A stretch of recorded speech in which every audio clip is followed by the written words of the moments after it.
Welcome to exam सहपाठी। जैसा कि आज यूपी ट्रिपल एससी ने लेखपाल भर्ती जो है जारी कर दी है 8,085 पदों के लिए। ठीक है। और इसके लिए फॉर्म जो है आपके 7 तारीख से भरे जाएंगे और अंतिम तिथि जो है फॉर्म भरने की 28 तारीख है। और फीस जमा करने की तारीख आपकी 4 तारीख है, 4 फरवरी। ठीक है।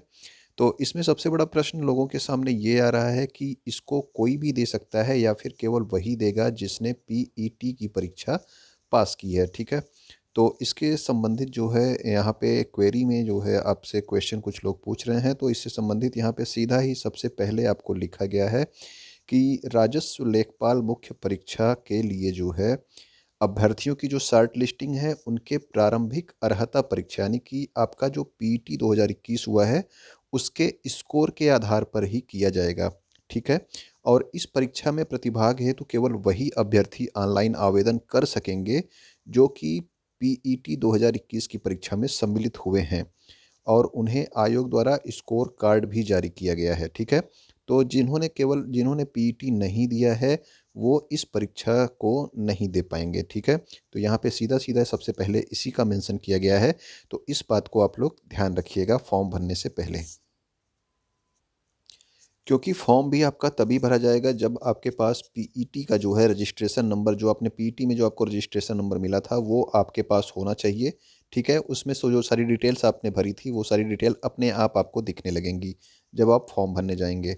ओके। तो आपको पीईटी बहुत ज़रूरी है, यानी कि पीईटी अगर आपने नहीं दिया है तो आप ये वाला फॉर्म नहीं भर पाएंगे।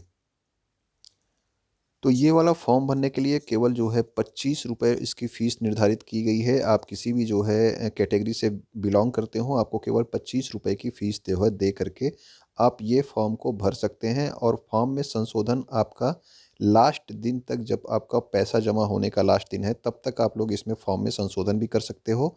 देखिए आप लोग पूरे 8,085 जो है पोस्ट आपके पूरे हैं टोटल पद।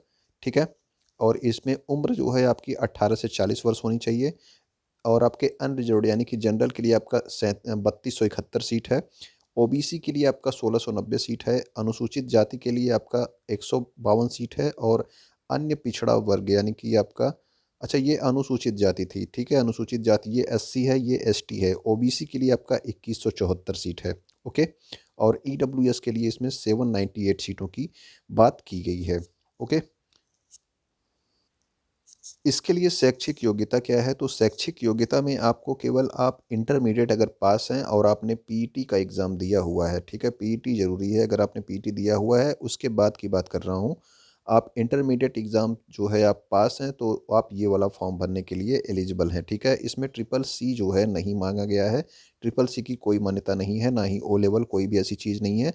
बाकी इसके अलावा अगर आपने राष्ट्रीय कैडेट कोर यानी कि एनसीसी किया हुआ है तो आपको जो है इसका फ़ायदा जो है एग्ज़ाम में मिल सकता है। आयु सीमा आपको बता दिया गया है, 18 वर्ष से 40 वर्ष इसकी आयु सीमा है। ठीक है। आरक्षण आप सभी को पता है किस तरह से लगता है। और चयन का आधार देखिए क्या लिखा है कि ये एक लिखित परीक्षा के आधार पर होगा। ओके। और इसके लिए जो है पूरी सिलेबस भी आपका जारी कर दिया गया है। सिलेबस में आपका सामान्य हिंदी 25 नंबर का है, गणित 25 नंबर का है, सामान्य ज्ञान आपका 25 नंबर का है। उसके बाद ग्राम्य समाज और विकास जो है वो भी आपका 25 नंबर का है। ठीक है। तो 2 घंटे का जो है पेपर है और आपके पूरे 100 क्वेश्चंस हैं। और इसके लिए आपके पाठ्यक्रम पहले ही जारी कर दिए गए थे। और इस जो नोटिफिकेशन दिया गया है इसमें भी आपका पाठ्यक्रम दिया गया है। तो आप लोग जो इसकी तैयारी, जो पीटी की एग्ज़ाम दिए हैं वो लोग तैयारी अभी से अपना स्टार्ट कर दें। ठीक है। चैनल पे सामान्य ज्ञान की जो सीरीज चल रही है उसको आप देख सकते हैं सामान्य ज्ञान के लिए। इसके अलावा भी सामान्य ज्ञान में और भी चीज़ों को शामिल किया जाएगा। ठीक है। हो सकता है कि ग्राम्य समाज और विकास के भी जो है कुछ वीडियोज़ आपको प्रोवाइड किए जाएँ। तो आप ये परीक्षा तभी दे सकते हैं जब आप पीईटी को आपने एग्ज़ाम दिया हो। ठीक है। तो अब जो है आप लोग को ये वाला आंसर मिल गया होगा। तो आप लोग फॉर्म भरिए और तैयारी करिए। वीडियो देखने के लिए आपका बहुत बहुत धन्यवाद।